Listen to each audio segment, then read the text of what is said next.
the failure that sticks out the most to me and would be most relevant was when I caught my felony. When I being like, I felt like there were so many like, oh, Dureyea's gonna be this and Dureyea's gonna be that for my family. Like, oh, he can sing, he can dance, he can act, he can and then, you know, I've always been a perfectionist, and I've always been told that I was very good at what I'm doing, and that's where I was gonna catapult into this awesomeness. I'm the first one of my grandmother's children to have a degree, and I'm also the first one to have a felony. So I remember it was really tough that day. We were in the courtroom, and it's the only time my mother was in court with me. And she was doing like the character.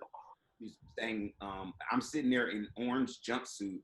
My hands are shackled together to my feet, which are also shackled together.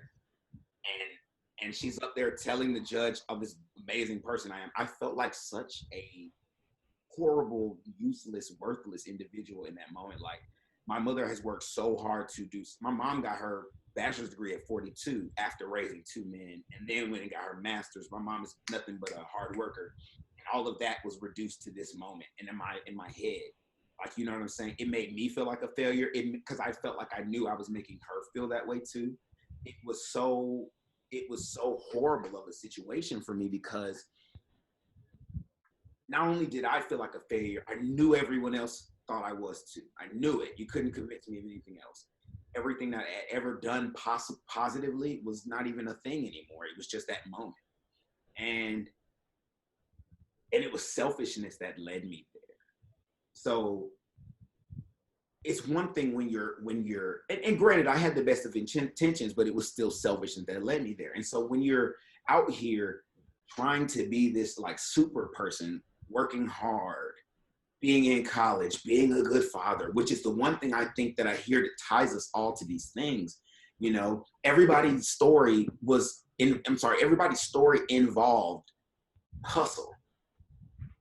Whether intentional or not, everybody's story was like, I was trying really hard to do this, and then I failed, which is in and of itself, that in that moment, we called it a failure, but what we didn't really realize in that moment was, nah, you were literally winning because you were out there trying.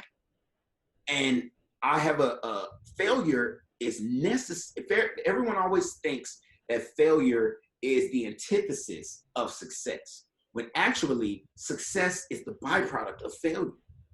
In order to succeed, you must fail. You absolutely must fail. After collection point, you done already did the sermon for the evening, amen. And it's crazy, like when you think about all the stuff that we had to go through to come to that assertion. Somebody watching this right now will hear us say that, and still it won't sink in. Or maybe it will, and this will be the time that it sank in. But you absolutely, I love to bring up these two people, because they're amazing, and also because, you know, they fit the context. Beyonce and Jennifer Hudson. They were both. Can y'all fix your faces? Fix your faces, okay? The reason I like to bring up Beyonce.